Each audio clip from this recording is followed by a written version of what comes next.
Hello guys, welcome back to this YouTube channel. I am Grace Onyechi Obodo. Thank you so much for joining us here today. If you're a new subscriber, you're most welcome to this YouTube channel. And if you're an old or returning subscriber, thank you so much for coming back again to watch another video. Now in today's video, we're going to be talking about how you can travel with your spouse as an Erasmus Mundus scholar. We know the technicalities of traveling with your spouse as an Erasmus Mundus scholar, and that is exactly what we're going to be sharing today, right? Yeah, very correct. Okay. So, guys, welcome to this channel once again. My name is Jude Obodo. Yeah. So, we've been thinking about it for some time now, and we thought about it and we discovered that there is need for us to discuss this. Erasmus Mundus Scholarship is a very unique form of scholarship, and most people have been wondering, especially for the married folks among us. Yeah. So, how are we going to move with our spouse? From one country to the other. Does Erasmus Mundus Scholarship allow that? And is it feasible? Is it possible? These are some of the things that went through our mind too when we first won the Erasmus Mundus Scholarship last year, April. So after thinking about it and all the hurdles and the stress we passed through, so we thought that we should do a video like this to help the scholars who just received their award letters recently. Yeah. Before I forget, congratulations to you all. Congrats. It's not an easy feat to achieve. Honestly. Less than 1%, sometimes 1% of the total applicants are awarded the scholarship. They are very competitive, and the competition is getting fiercer every year. Yeah, so congratulations to you all who have been awarded the prestigious and famous Erasmus Mundus Scholarship. Many congratulations to you all. Many congratulations. Okay? Yeah.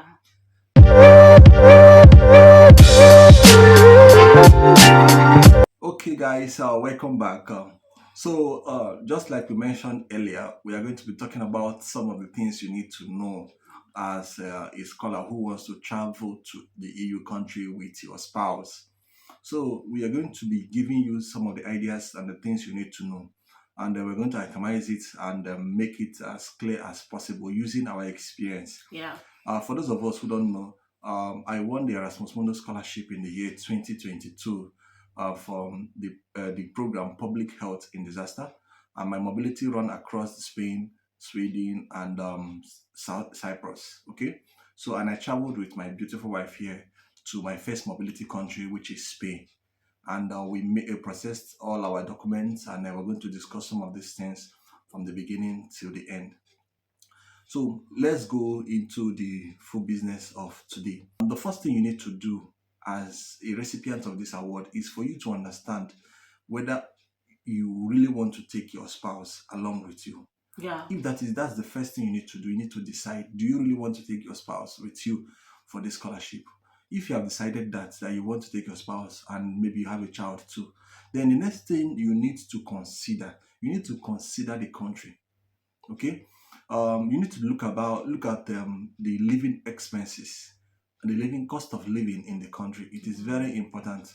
The cost of living in the country, you need to look at the embassy websites to see the amount of money that is required for a family of two, a family of three, as the case may be in your case.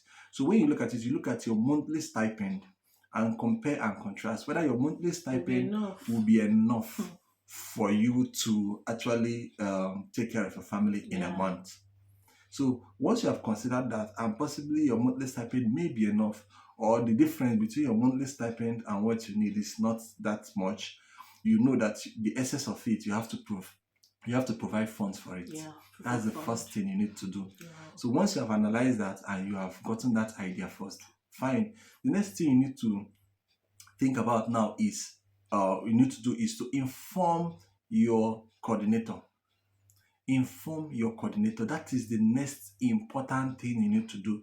So email your coordinator, tell them that you are married, you want to come with your husband or your wife as the case may be, and you also want to come with your child if there is a child involved. Okay, so when you tell the coordinator also gives you the best idea, they also provide some paperwork ahead of time for you so that you can submit at the embassy in Nigeria or in your home country, as the case may be. So there is some paperwork that needs to be done. So they are aware and they're expecting you to come with your family.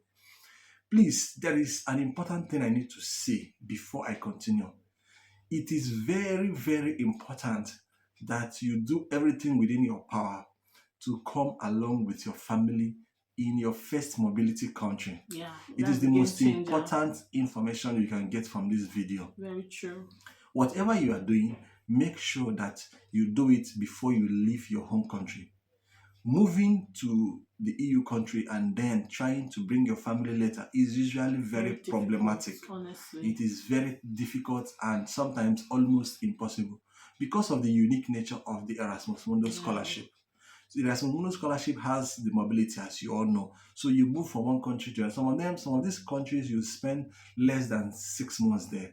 Some true. of them you spend 4 months there, 5 months. So before you will be able to settle in and start doing the paperwork to bring your spouse, there is need for you to leave that country. Not to even think that the paperwork for traveling to another mobility is another It's thing. another Ah, problem. oh my So God. it becomes quite very difficult. And the academic work is also Oh, very intense. yes. So it may be so much of a burden to you, and you may not be able to do it. At the end of the Yeah. day, 2 years, Just you are done with your program, and you are not able to bring your spouse.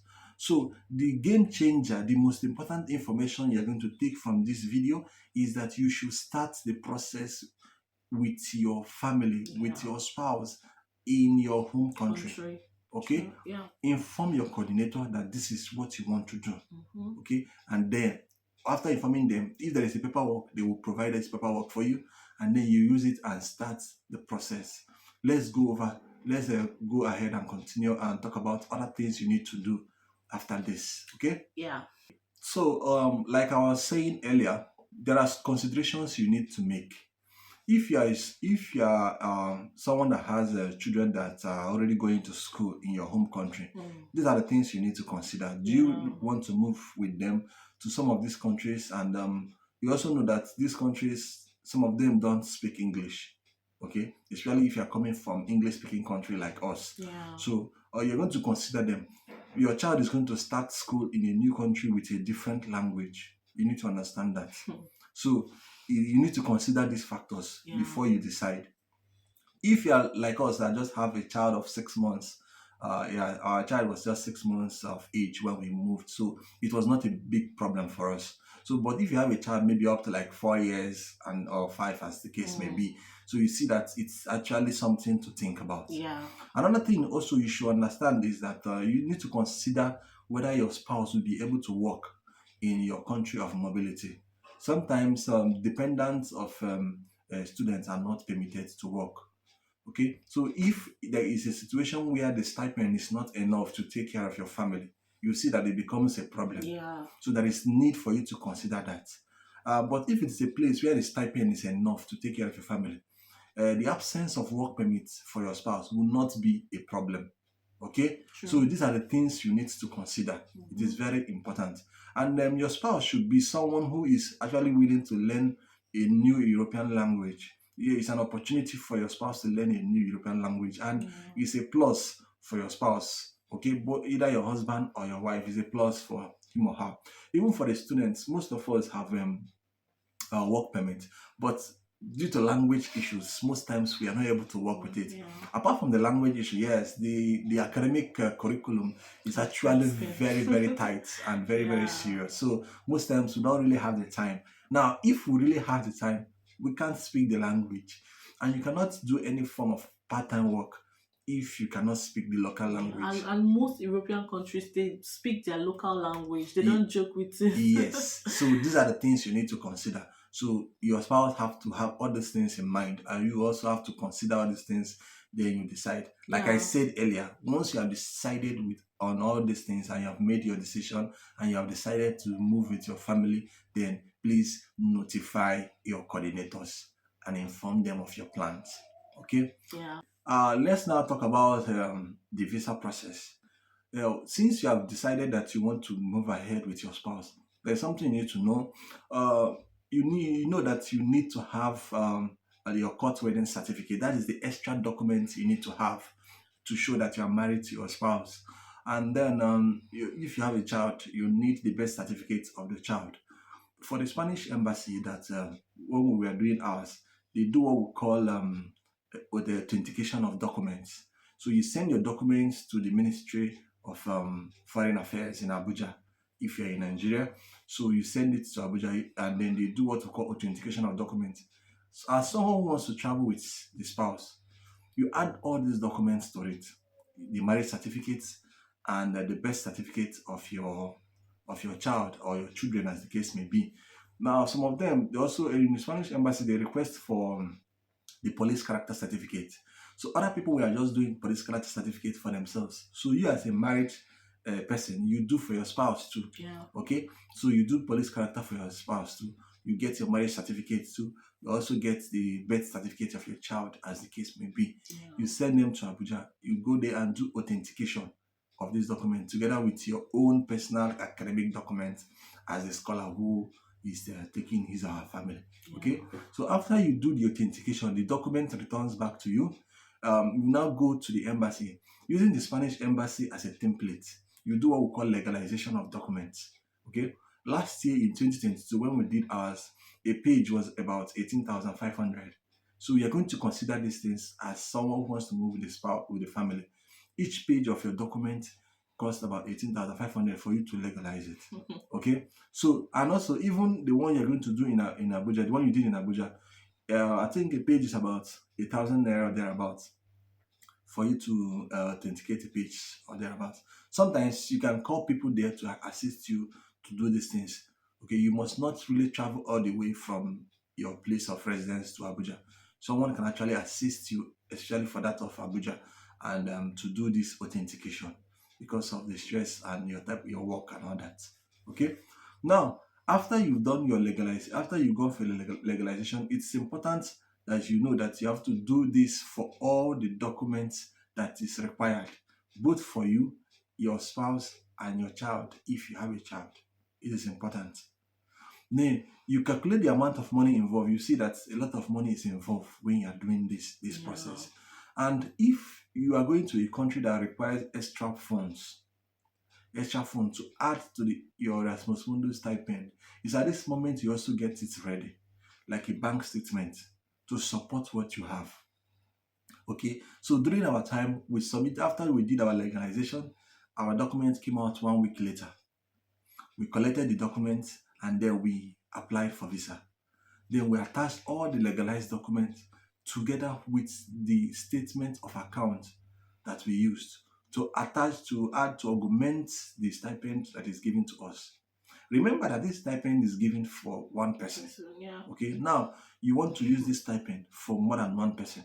It may not be enough. Yeah. So that is why you are advised to actually have a statement of account.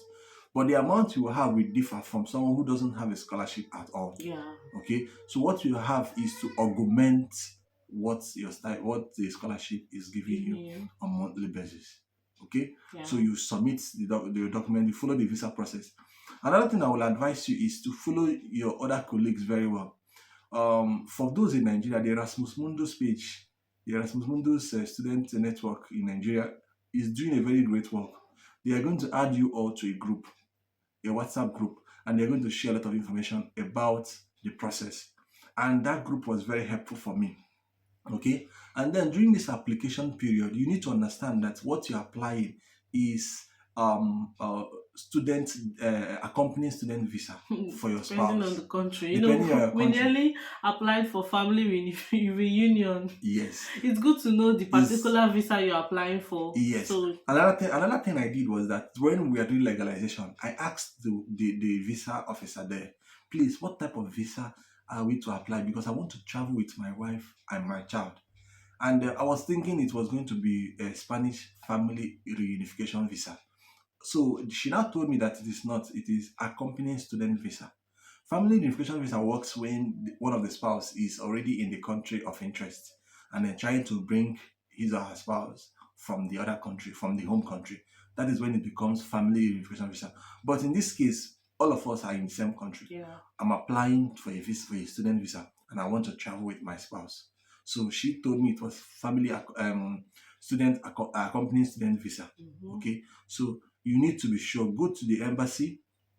Maybe during the process of legalization, you should ask the visa officer that this is what you are planning to do. what type of visa are you to do for your spouse. So you can even send an email, You can call send an them. email, call them, whatever is the case. You get this information.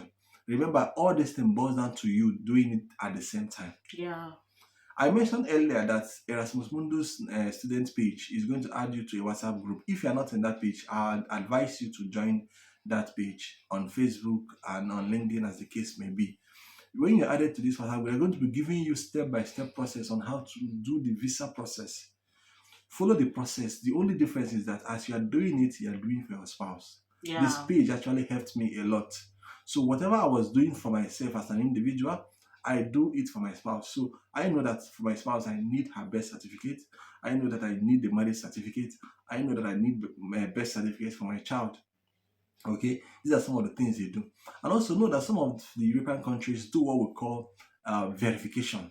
They Yeah. do verification, and this verification takes a lot of time. Hmm. Yeah. So in my case, in the Spanish embassy, the verification takes about 2 months. That's verification of marriage. Marriage certificate and verification of birth certificate. They will verify that you are truly married, and they do this with a lawyer. Yeah. Okay, and you pay for it. So you have to consider this. So you pay for it.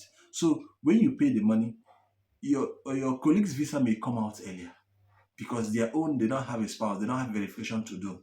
So they will call your colleagues' visas who are single, their visas will come out very early. Yours will be pending until the verification is done.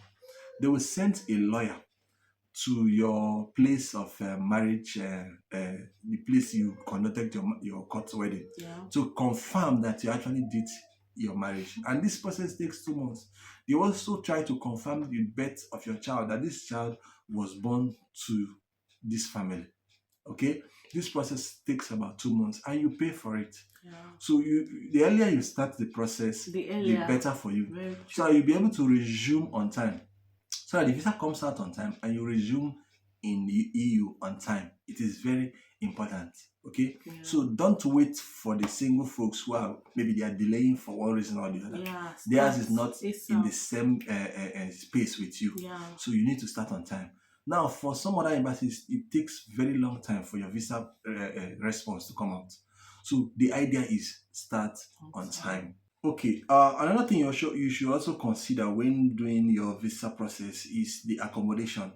You should know that the accommodation you are going to choose, you're going to get, is going to be an accommodation that will allow you to stay with your family. You know, you cannot stay with your family in a student hostel. Okay, so if other students are going to stay in the student hostel, you as someone with the family, you're not going to stay in the student hostel. So the family, the house contract you're going to submit when you're applying for your visa, you need to it needs to be enough to accommodate a family of 2, a family of 3, as the case may be. So sometimes you need to make inquiry and contact some landlords ahead of time before your visa application and get a contract. Sometimes you pay from your home country. Yeah, in some cases I have some friends who had to pay from their home country ahead of time. So many people did that. So is it advisable to even pay from home country?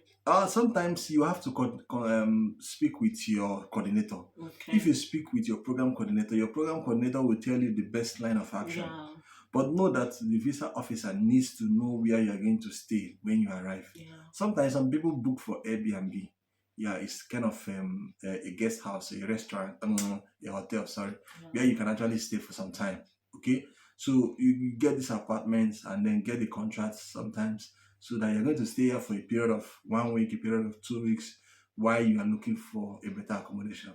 It's also part of the visa application process.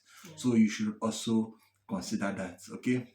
Another thing you should know is that as an Erasmus Mundus scholar, you should know that you may not get your monthly stipend and your travel allowance immediately you arrive the EU. Just know this. So you need to plan ahead of time. You need to plan for at least 2 months.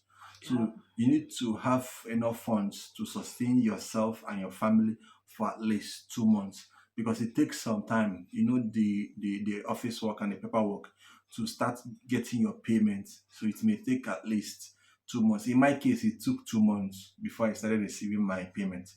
So during that 2 months, you pay your rent, you do your transportation, feeding and all that from the money you are you have it from your home country. So plan ahead of it so that you don't get to your to the EU and then you get frustrated because of course you have a scholarship. You know that idea that you have a scholarship and you expected the money to come immediately. It doesn't come immediately. Yeah. So they take some time, especially for the first payment. It takes sometimes about 2 months. Some people get their own after like almost 3 months. Okay, so you need to really plan for it, especially for someone with family. Please plan for it. Have enough funds that would be able to sustain your family for at least 2 months, minimum of 2 months. So before that 2 months, if you get your payment, fine. And but just know that after the first pay, after you've been paid the first payment, the subsequent month comes very much on time. Yeah, before the end of the month, you've gotten it, and you'll be okay. Okay. Yeah, and also for someone that wants to come with family, you need to do a lot of research. A lot of research. So Mm. you got most of the things I said. Okay. Yeah. So you see that it is a very very I wouldn't say it's simple. It's not simple. I wouldn't say it's difficult. It's not entirely difficult if you can actually follow the steps It's I will possible. just itemize. It's possible, yeah, and it's possible. And like I said earlier, it is best you do it while you are still in your home country. Okay, so let me just summarize all the points I've discussed here. First, you need to consider all the options, whether your spouse really wants to go with you or whether you want your spouse to go with you. Then consider the age of your child, whether your child can cope in the new country if it is not an English speaking country, because the child needs to start learning in a new environment with a new language. It might be a problem for a child who have already gotten to the age of like 4 5 as the case may be. So these are things you need to consider. Consider the funds too, whether your stipend will be enough. If Yeah. it's not be enough, you augment it using proof of fund, using your bank statement to augment what you already have. Okay. Then you also consider, tell your spouse, so your spouse will be open to learn new languages. Okay, so that he or she, if peradventure you give your spouse work permit, your spouse will be able to work Yeah. and assist the family Yeah. in with living expenses and the rest. Also consider the fact that you're going to be moving from one country to the other with your family. Okay, so these are the things you need to consider before. And then when you start the process, when you have decided this, please inform your coordinator and then start the process. And another thing, it is still possible for your spouse to be in your home country, like your host country, while you travel for your mobility, especially if your spouse has a work permit and can work. Very true, yeah. You know that, It's a right? nice point Because because it's somehow you traveling around, and EU is a big place, and the transport system works very well. So you can actually visit your spouse if he or she is in another country, to be easy for you to travel to see your spouse. So I think it's something else to consider, your spouse being in your that's your university, host host university, country, host university. country. Yeah, it will be easier that way. Then when you travel for your mobility for maybe 3 months, you can always come around and check your family, especially if your spouse is working in that place. Very, very true, very true. Something to It's very consider. important if your spouse has a work in the home country mobility. Yeah. So, for example, here in Spain now, if my wife has a work permit here in Spain Yeah. currently, so it's easier for me to leave her here and then travel to other places Yeah. for my mobility and all that, and then come back. It's an important thing to consider. Yeah. Okay. Yeah. In my own case, there are a lot of peculiarities. It is not the same for everyone. Yeah. There's a lot of peculiarities when it comes to this mobility, and And you need also to programs understand it. too. Like Programs, Erasmus programs yeah, too programs, they're different. they are very different. Different. They are very, very different from one program to the other. Yeah. Some have more mobility than the other. Okay. But from my experience, I think those programs with less mobility is really more suitable for married people. Yeah, for family. Yeah, for Very families. true. Very The true. less the mobility, The better. the better for the family. Yes. So, and if you are expected to choose your path, your mobility path, please choose a mobility path that is less strenuous, that will not require you to travel more times. Yeah. Okay. And also, if you're also expected to choose your mobility track, choose a track that does not require you to do an extra visa. where you can Mm. easily travel with your resident card. Because Yeah. among the 27 EU countries, you can easily travel with your resident card and move out. You can easily move freely. So Yeah. if you're going to choose a mobility path for yourself within your program, please choose the one with less mobility and with easy mobility that does not require visa. Yeah. Okay, that's one of the things you need to understand. Yeah. So thank you very much for listening to some of these things that we have said, and I want to congratulate you once more for winning the prestigious Erasmus Mundus Scholarship. And I wish you the very best in your visa process and the Yes. visa application. And I Yes. wish that your visa process is going to come out positive for Amen. you, And your your spouse, family. and your child, as the case may be. Amen. Amen. Congratulations. Okay. Congratulations. And then finally, I would like to let you know that it is very important. The support you give to your spouse when he or she is studying is actually very important. It is Yeah. necessary Very, because the very. Erasmus Mundus scholarship is a whole lot. The program The programs are are very you tough. really have to be up and doing. You have to be at the top of your game. So your spouse would love it if he or she has your support, and it is something that it should give you joy and courage to keep pushing further when you're applying for your visa, because it's really not going to be easy. That's the truth. It's really very stressful, Very, very very. stressful, and it's really not going to be But easy, it's worth but it. it is worth it. Yeah. So just have faith that you're going to get your visa, your spouse will get her visa. If you have a child, your child will get her visa or his visa, and watch it work for you. Just have faith, because during our time we were like, should I say, we were dogged. We really wanted to get this. We didn't know what to do. We had zero idea. We were just like, okay, let's do it this way. We were just doing it, and because we really wanted to travel together, we wanted to be together, it worked out for us. So I just want you to keep on pushing. It might, get you might get tired. At the point we're like, are you sure we should continue with this? Yeah. Okay, maybe we should stop. But we said no, we kept on pushing. So And successfully the whole thing worked out. yeah, and here we are together. So my dears, it's something to look out for. You should consider it. If you check all your options, you weigh all your options, and you're good to go, then give it your all. Do it. So we've come to the end of this video. I hope you got value for your time, and I'm sure you're very excited to start this new journey. There's something I always say, Erasmus Mundus. How do they say that again? Erasmus Mundus is the beginning of the rest of your life. That's right. That's the Erasmus Mundus scholar talking. So it is a very huge opportunity for you and your spouse and your family. So I am very glad you watched this video today, and I'm very glad you stayed to the end of this video. And I wish you all the very best in your endeavors and in your visa application. If you're a new subscriber to this channel, or if this is your first time viewing this video, please don't forget to like this video and subscribe to this Please YouTube drop channel. a comment too. Yeah, drop a comment. And if Yeah. you have any questions, Just drop it. feel free to drop I'll your be there questions. to answer your question, definitely. Yeah, Okay? he will be there to answer your questions. So thank you so much for watching this video. Until our next video, take care of yourself. Bye. Bye.